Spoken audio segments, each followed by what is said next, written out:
The night pressed down on me like a held breath, the kind that makes your chest ache before you even realize you are afraid. Rain streaked the windows of the old guest house, turning the city lights outside into trembling veins of gold, and I remember thinking that this was how my life felt at that moment, blurred, uncertain, stretched thin by circumstances I never planned. I had come here with nothing but a small bag, a tired heart, and the stubborn hope that tomorrow might be kinder than yesterday, and I did not know that this night, in a room too small for distance, would quietly change the direction of everything. If you believe in kindness, in second chances, and in the idea that small moments can transform entire lives, take a second right now to like this video, share it with someone who needs hope, comment your thoughts, and subscribe to the channel, The Kindness Chronicles, so stories like this can keep reaching hearts that are still learning how to heal. I had met her earlier that evening under circumstances that felt accidental, but later revealed themselves as necessary. A delayed bus, a missed connection, and a storm that refused to calm had pushed both of us into the same aging guest house on the edge of the city. The place smelled faintly of damp wood and old paint, and the narrow hallways carried every sound as if they wanted witnesses. We were strangers bound by inconvenience, two tired souls looking for shelter rather than connection. I was carrying the weight of a recent failure that still burned in my chest, the kind that leaves you questioning your worth, your choices, and whether you are falling behind in a race everyone else seems to be winning. She carried her own quiet burdens, visible in the careful way she moved and the guarded calm in her eyes, as if she had learned that life could take things away without warning. The problem revealed itself when the owner, apologetic and exhausted, explained that a booking error had left only one room available. There were no other hotels nearby, the roads were flooding, and leaving meant risking the night outside. The room was small, practical, and honest about its limitations, with walls that seemed to lean inward and a single bed placed at its center like a truth neither of us could avoid. She stated the obvious reality of the space with a firmness that suggested boundaries built from experience, and I answered with a nervous attempt at reassurance that was less about the bed and more about survival, about sharing what little comfort the night allowed. There was no romance in that moment, only the awkward awareness of proximity and the unspoken agreement that respect would matter more than convenience. As the door closed behind us, the silence became a character of its own. Rain drummed steadily against the window, and the dim yellow light revealed the exhaustion written on both our faces. I busied myself with small movements, placing my bag down, staring at the floor, pretending that the room was larger than it was. Inside, my thoughts were loud and unkind, reminding me of how far I felt from the life I once imagined. I had lost my job weeks earlier, a quiet dismissal that left no room for protest, and with it went my confidence and my sense of direction. I had told no one how scared I was, how each night felt longer than the last, how the future looked like a foggy road with no signs. Standing there, sharing space with a stranger, I felt exposed in a way that went deeper than physical closeness. Time moved slowly, measured by the ticking of an old clock somewhere in the building and the rise and fall of our breathing. We spoke little, choosing instead to exist alongside each other with cautious courtesy. Yet even without words, stories leaked into the room.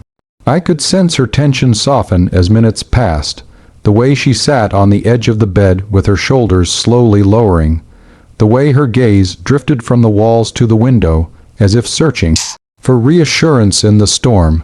In that shared quiet, something subtle began to shift. The room stopped feeling like a trap and started to feel like a pause, a brief intermission in lives that had been moving too fast and hurting too deeply.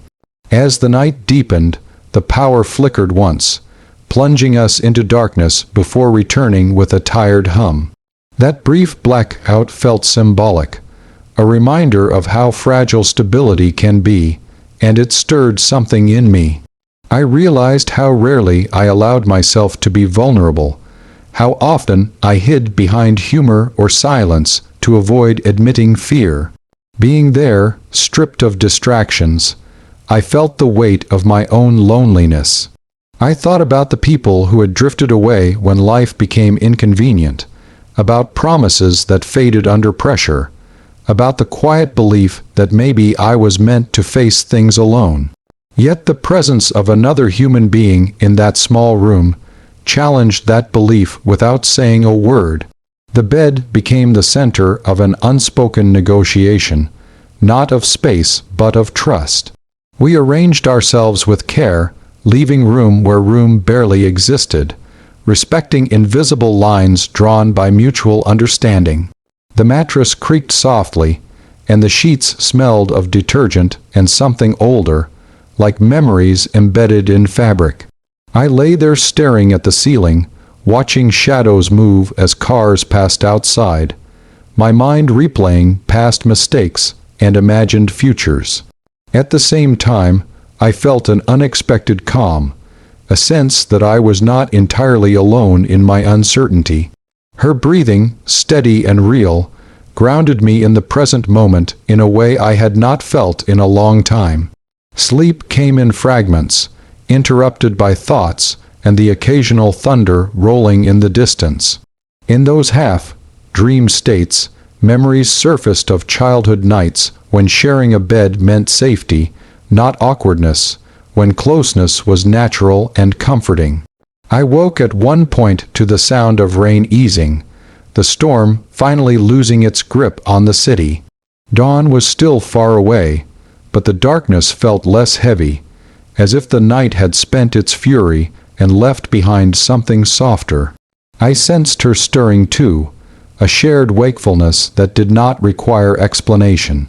Morning arrived quietly, with pale light slipping through the curtains and illuminating dust in the air like tiny stars. The room looked different in daylight, smaller but warmer, less intimidating. The storm had washed the city clean, and the silence that followed felt like a promise. We prepared to leave with the same politeness we had maintained all night. But there was something else now, an unspoken recognition that we had shared more than just space. We had shared a moment of trust in a world that often discourages it, a moment of kindness rooted in necessity but grown into something meaningful. As we stepped out into the fresh morning air, our paths diverged, but the impact of that night lingered. I walked away feeling lighter, not because my problems had vanished, but because I had been reminded of my capacity to connect, to respect, to offer and receive humanity even in uncomfortable situations. That single bed had held more than two tired bodies. It had held fear, hope, boundaries, and the quiet courage it takes to believe that there can be room for both understanding and vulnerability in our lives. In the days that followed, I noticed changes in myself.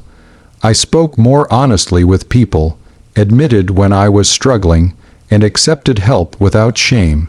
I approached opportunities with less bitterness and more openness, remembering that night as proof that not all unexpected situations end badly. Sometimes they teach us exactly what we need to learn. I never saw her again, but she remained a gentle presence in my memory, a reminder that kindness does not always announce itself loudly. Sometimes it simply shares the space it has and asks nothing in return. If this story stirred something in you, if it reminded you of a moment when a stranger's presence made a difficult time easier, please take a moment now to like the video, share it with someone who might need encouragement, and subscribe to The Kindness Chronicles, so more stories like this can continue to spread warmth and hope. And before this story ends, I have a special request for you. Go to the comments and write this line exactly as it is. there is always room for kindness. Your words might be the light someone else needs tonight.